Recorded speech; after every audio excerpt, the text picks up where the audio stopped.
merci de nous retrouver jaajëfal leen tey ci jeudi bi mooy dernier numéro li xew ci biir internet bi mais balaa mairie ñëw tey damay profito xaw a taxaw fi taxawaayu bàyyi quoi représenter waxtaan ak waa Orange ci seen jeu méga win bi nga xamante ni depuis le début ñu ngi ci ànd ak télévision Futur Média surtout chaque semaine am ay ñoo xamante ne dañu am choix wu wala waa Orange jox leen ñu am possibilité wu gagner ay 1 million 10 millions Nissan Kicks bi man boobu moom a gën a ñor grand Mamadou maa ngi lay ziar bu baax a baax Mamadou Ndaw xanaa baaxoo rek nga expliquer waat téléspectateurs yi mais surtout ñi nga xamante ni à chaque fois dañuy jot grâce à Orange dañuy jot seen téléphone portable jeu méga win bi. effectivement vraiment merci di am mbégte aussi dal ci plateau bu yanj bi macha allah.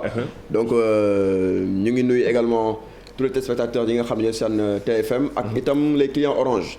Alors méga win mooy jeu bi nga xam ne moom la Sénégalais yi taamu nga xam ni ku ci bëgg a bokk da ngay envoyé SMS win WIN ngay envoyé au 22 722.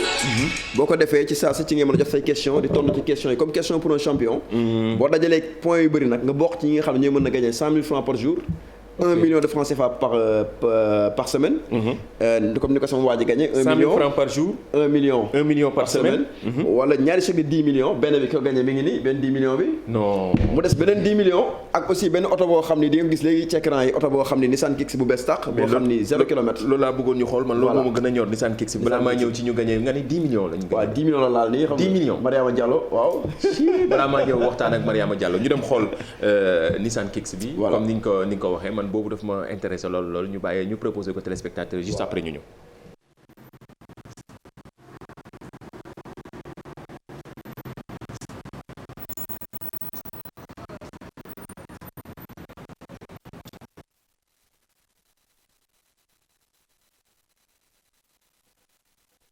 Voilà, c'était juste une petite présentation Nissan Kicks bi nga xamante ni actuellement nii mooy oto yi nekk en mode. waaw dafa xew mais Mamadou garaaw ba ñuy xoolee Nissan Kicks bi am na solo man boobu ma gën a ñor nan la ñu mën a def sax boobu ba am possibilité gagner. waaw Nissan Kicks bi koo bëgg gagner rapidement da ngay bindu ci jeu méga win waaye nag doyul yem juste nga bindu il faut aussi nga dem ci pack turbo zone bi nga xam ni moo la jox 8 questions par jour parce que boo bindoo 150 francs par jour yi 3 questions rek ngay am. mais soo bëggee dajale plus de points da ngay passer à la turbo zone donc da ngay def win. man dama inscrire ci affaire bi. waaw mais man pour 3 questions par jour yi rek laay gis. donc yow foo nga dem turbo zone da ngay bind turbo rek mu jox la 8 questions par jour. te question boo trouvé 15 points la lay jox. mais question yi simple la sax taxul. waaw culture générale la mais culture générale voilà mi ngi noonu quoi waaw gis nga Mariama Diallo bi jógee Kolda donc moo gagné woon premier 10 millions bi. Sénégalais xàmme nañ ko waaye kii aussi Aboubacry Niane. moo jógee Saint-Louis aussi gagné na 1 million de francs CFA moo nekk nii. donc ñu bàyyi Aboubacry Niane wax. moom tamit expliquer ni mu def ba gagné ci jeu méga win bu Orange bi. 1 million de francs CFA moo la tax a jógee Ndar ñëw ba fii. jar na ko avant tout d'abord ñu ngi jaajëfal waa TFM. di am mbégte aussi si waa Orange. parce que lii daanaka moom nee nañu cadeau la rek. c'est très très très très simple sax. il suffit juste rek. nga envoyer SMS. win WIN. au 22 722. ñu envoyer la benn paquet de questions. soit de 3 questions ou de 8 questions. et des questions sont aussi des questions très très très simples. Faciles à répondre. culture générale wala sport. man nag xam naa sport bi nga jël.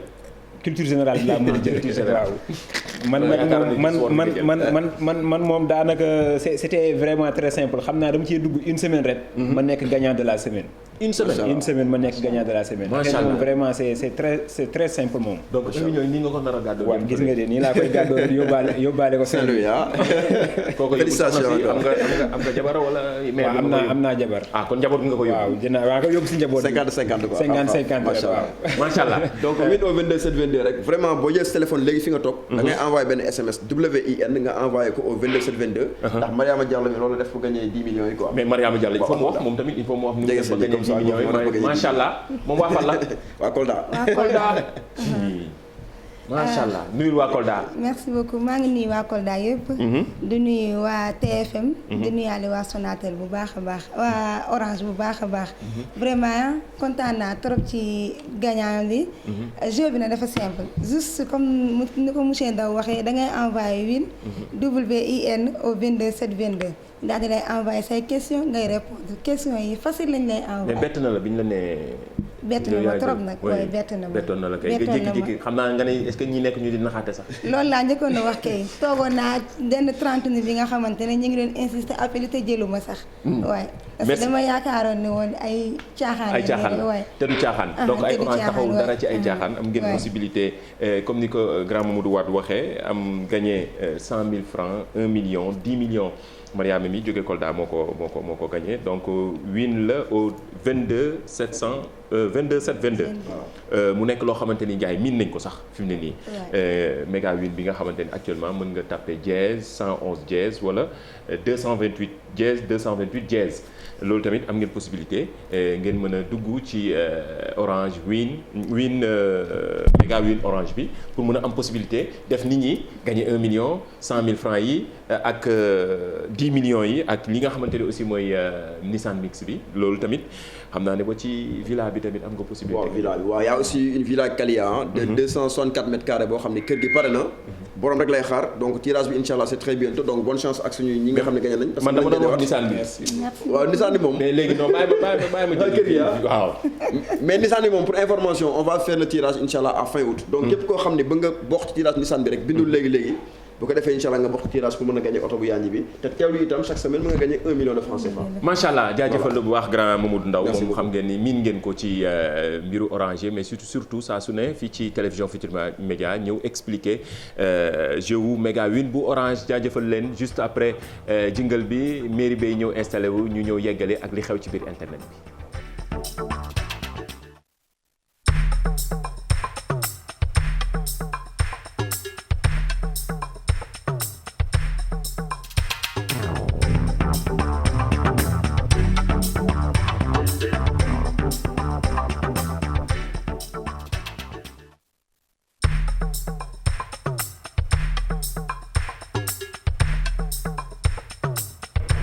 voilà li xew ci internet bi gannaaw ba ñu lijjante mbiru xaalis yeeg ngañaay Orange yeeg méga win bi mairie dalal nañ la sa place bi dafa am ñu ci nekkoon balaa nga doon ñëw noonu profité en attendant nga nekk di puudaru defaru yooyu ma profité jël waa Orange. waaw loolu du si ñàkk xam nga ñun moom jigéen ñi moom faw ñu defar suñuy. macha allah faw ñu cappa cappal ak yooyu il faut nga waxaat la nga dox ñëw xam naa ne da nga bari tiitar ñëwal.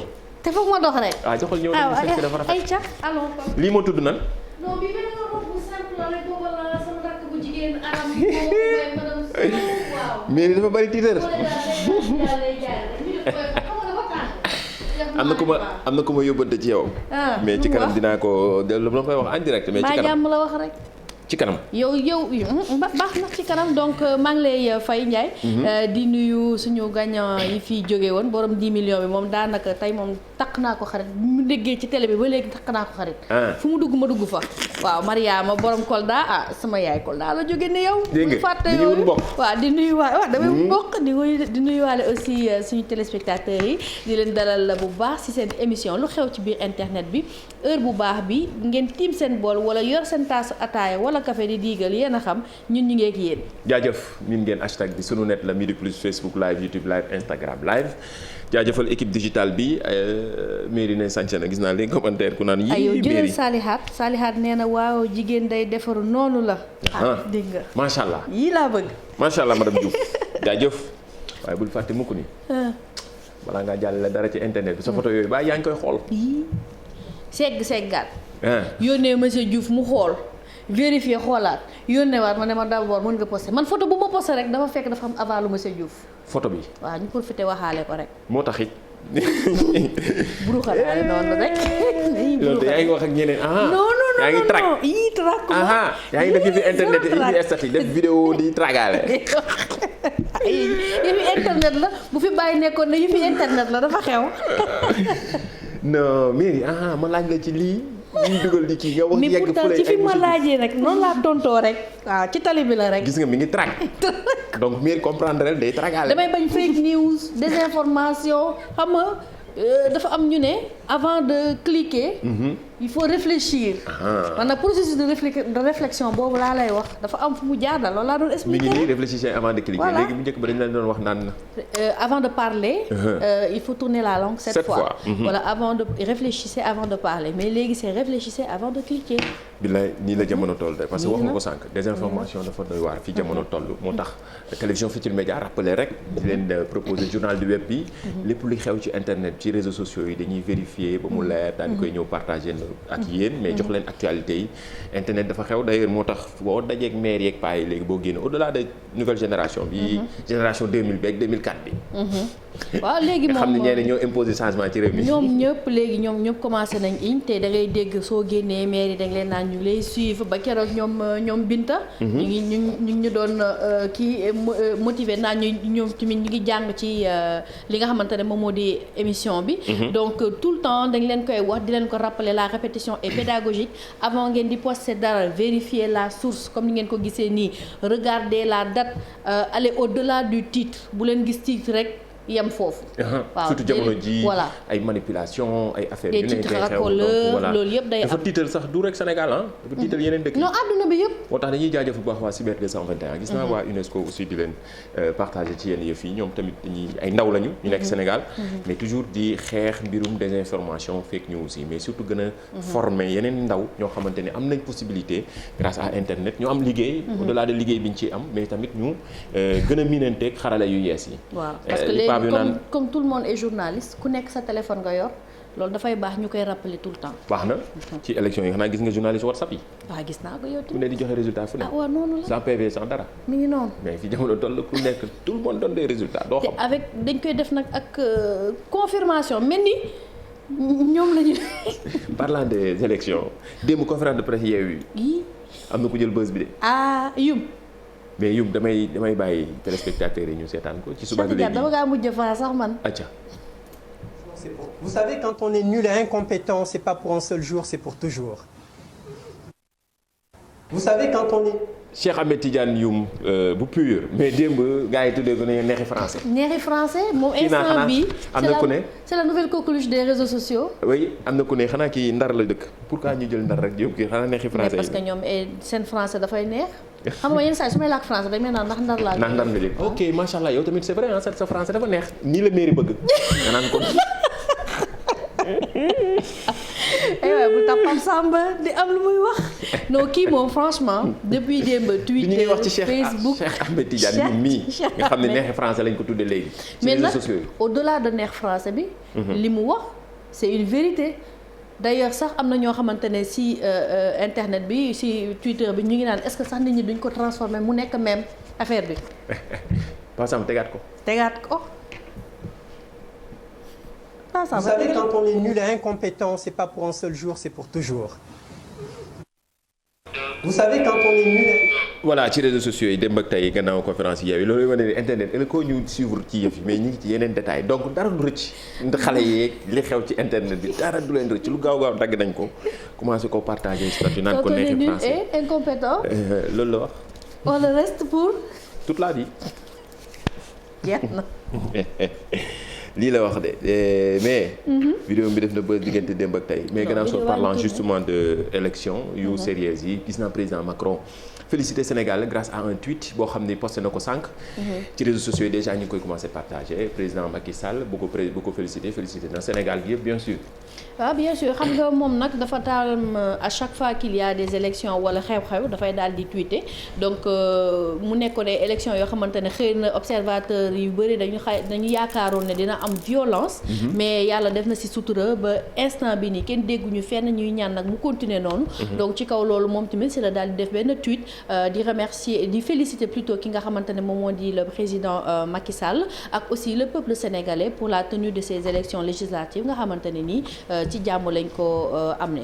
jaajëf am na solo noonu la ci mbiru élection yi tweet yeeg message yeeg guerre des chiffres pour certains. ñenn ñi ci aussi ci médias yi grâce aux réseaux sociaux fi ne nii gars yi guddi gi la ñuy jël xam naa dañuy xam ne guddi yi ci la ñëpp di dal. waaw guddi toog gi ci la seen kër yi ku ci nekk di def ay live. c'est une stratégie politique communication waaw di communiquer jàllale ay communication ay xibaar yu wér te wóor mën ngeen ko amee ci rajo Futur Média ak télévision Futur Média boobu ak léegi nga xamante ni leen toppal xibaar yi d'ailleurs résultat définitif yi ñu ngi koy xaar tey jii ci ngoon ak commission électorale bi incha allah jaajëfal Serigne Mamor Mbacké bu RFM bu TFM waaw bu TFM moo ñuy bëggee di ñu ziar di ziarale aussi waa Géejawaay amoo kat nee nañ suñuy soppe ñoo fa nekk sëñ Mamor di ko ziar bu baax a baax suñu kilifa la di ko jaajëfal bu baax a baax xam naa ni Adja baa yaa ngi ci jàmm Adja tey daal li xew ci internet bi dafa live TikTok bi Adja nag benn jour foog ñu wane ko quoi comme ça nit ñi xam Miss Digital mooy challenge bi ñëpp koy laaj sax ci réseau ki naan Adja bi ngeen waxal kan la lu gàtt la nag naa ko sudde dégg nga te moom li muy ndiroo la ngi nii ñu won leen vidéo bi ñëwaat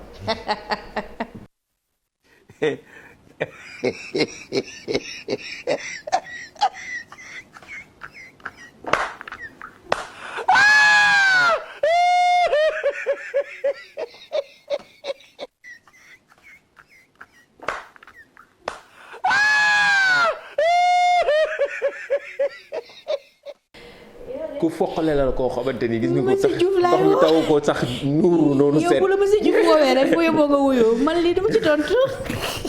muy wax keneen lu muy ndirool te fekk yow moom lii ku mais moom damay mairie nii la nàmpal mel c'est normal man damay nàmpal de dama koy assumer. mais macha allah moom la lay seet ci biir moom. xar mi la lay fay ci xanaa moo ceeb ma jaaxal en tout cas dugal na bopp bi ci biir génnee ko sànq maa ngi koy woon Tafa Diouf mu naan est-ce que kii du lab ma xoolaat Tafa continuer daal. voilà nii la moom day jàll ci statut yi mooy reetaan loo ñu bari parfois yooyu dañ ciy boole dañuy boole utile ak agréable parfois yi jàll ci statut yi reetaan lu ñu dañ koy jàllale ci télé bi amul benn problème wàccee ci yaram bari bi di ñu ko mu envoyé mais bu ñëwee ci information yu gën a am solo yi mooy marketing d'influence mooy TikTok fi mu ne nii moom dafay TikTok mi doxul jàmm sama waa ji TikTok instant parce bi que li ñu devancer naan yeneen plateforme yëpp dafa tiital gars yi ba nga xamante ne est-ce que xam nga ne ci marketing d'influence boobu ñuy wax TikTok daal dina dépenser lu tolloog 774,8 millions de dollars. En marketing d'influence. loolu la daal di jël ci li nga xamante ne ni moom mooy application boobu di TikTok def ko. pour concurrencer dépasser ki nga xamante ne mooy Facebook Instagram. ak YouTube loolooy objectif am d'ailleurs sax mën nañ ne mi ngi ciy commencer parce que instant bi presque kenn waxatul wax Facebook gis ngeen fan yii yëpp ñu ngi leen di naan Facebook dafa changer dafa nii WhatsApp dafa changer dafa nii donc groupe Meta bi ci boppam ñoom ñu ngi dem jéem a def ay jéego ak mise à jour pour concurrencer li nga xamante ne moom moo di TikTok Instagram bi ngi leen di wax nag malgré tout Instagram mooy leader. moom gis ngeen ko moom tamit dafa aj ay mise à jour am pour mel ni TikTok. gis naa dafa def mise à jour yu bees mooy Reels yi. Reels yi voilà xam nga TikTok par exemple. mën nga tontu nit en vidéo. boobu moom foog ñu def ko. moom boobu dinañ ko indi lundi incha allah boobu dinañ ko indi incha allah lundi. Adja Reels bi tàcc joxe boobu dinañ ko indi def ko donc je disais Ndiaye xam nga TikTok par exemple am nga possibilité tontu nit en vidéo donc tey aussi avec Instagram c'est possible nit ki bu commentaire nga tontu ko en vidéo en réel donc c'est une concurrence saine li la ñuy wax concurrence saine c'est pour le plaisir des internautes ñun ñi at the end of the day ñun ñi ñoo si kii ñoo si bénéficier wu quand c'est gratuit yow yaay produit bi non jusqu'à waaw loolu laa bëggoon wax jusqu'à un certain point c'est nous. Jusqu'à un certain point mais nous sommes un produit vraiment compliqué et difficile parce que suñuy bëgg-bëgg moo dañuy exiger quoi parfois ñu tegal la lu tar. dafa variable. nous sommes un produit variable. récemment am na lu Instagram doon testé noonu mais gars yi dañu ko teel a wax teel ci génn. yenn influenceurs yi génn def ay tweets mooy vidéo yi ay messages expliqué leen fond noir. exactement waaw fond noir bi tamit ak aussi force vidéo yi yooyu ci saa si mu changé mais loolu la tamit il faut mooy proposer benn produit wala benn affaire yi. mais c'est parce que aussi application yi ce n'est pas le même public. parce que TikTok xale yi ñoo fa ëpp. te xale yi léegi mag yi ñu ngi commencé di migrer di ñëw te alors que Instagram. beneen public. parlant de xale yi am na benn parent bu ma laajte ne ma. seen doom yi nan lañ mën a def seen xam naa parents yu bees yi la rek. waaw parents yu bees yi ñaata temps lañ war a mën a nekk ci seen téléphone portable wala seen tablette yi loolu c'est une bonne question. xam naa lundi nañ ci ñëw mi ngi nii question bii. c'est tellement pertinent boole ci hashtag sunu net TFM. nañu internautes yi je pense mais war nañ ci war a nañu internautes yi yónnee ñoom seen xalaat mais en tout cas d'après ñun recherche yu ñu jot a def comme ni ko Ndiaye waxee dinañ si ñëwaat lundi.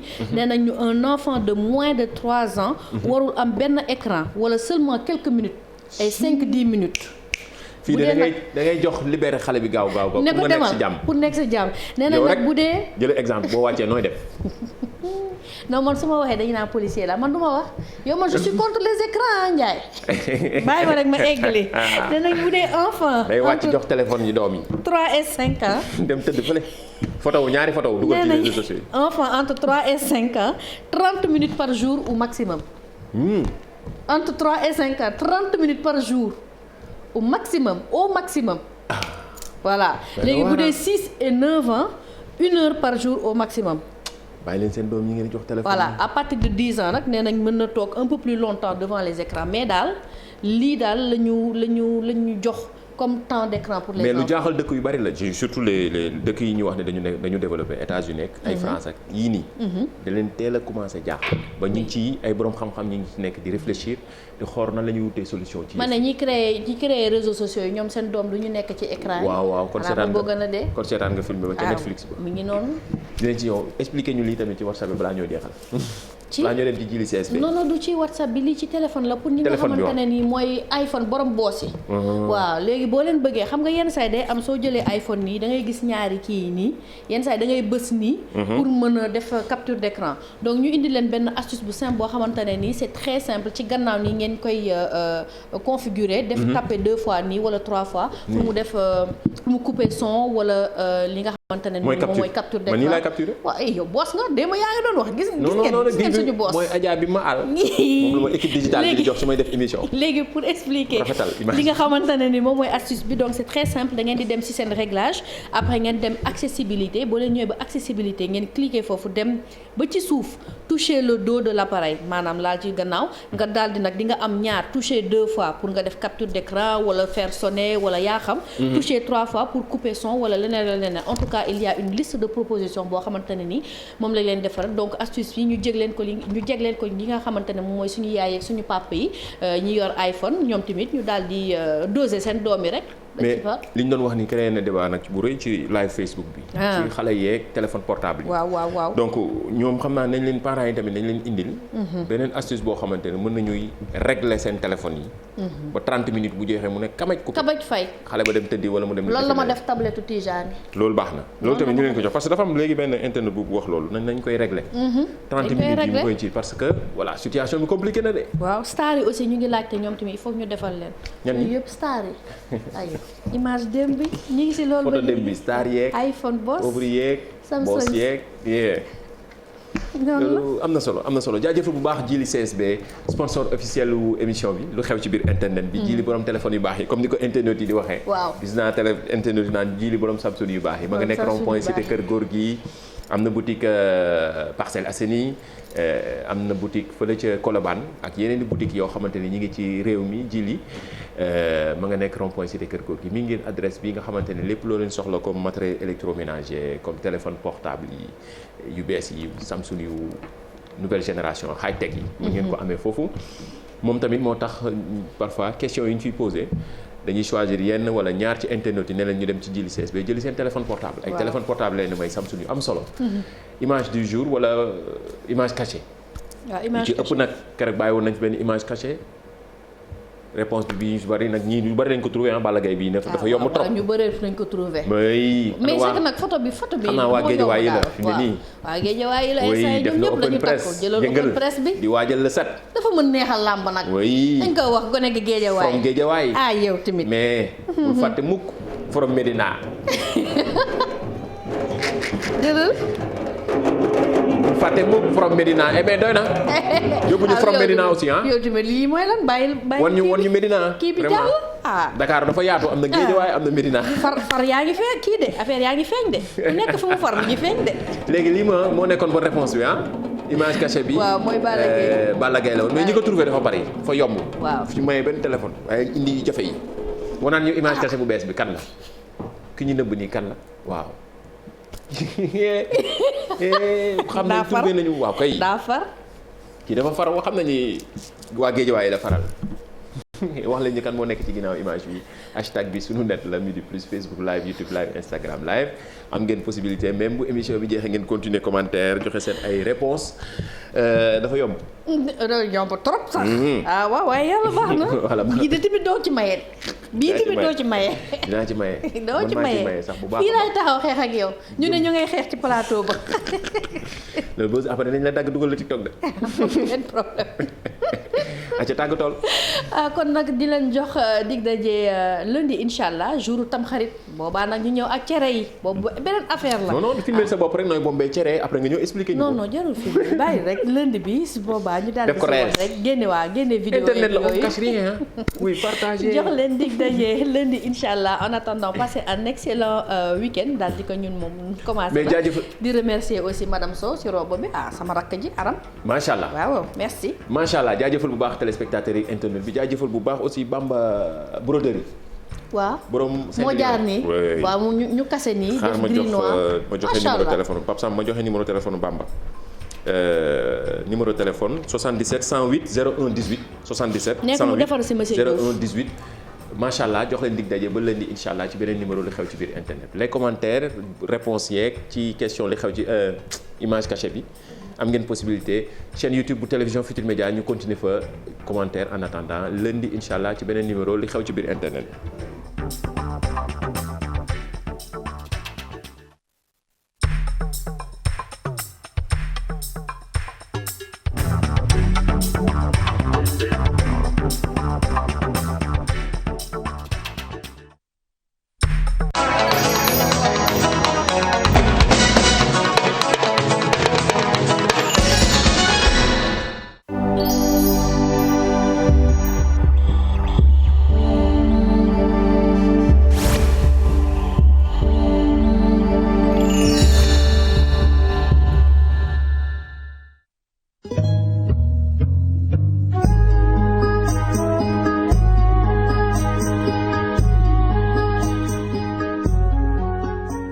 الرحمن الرحيم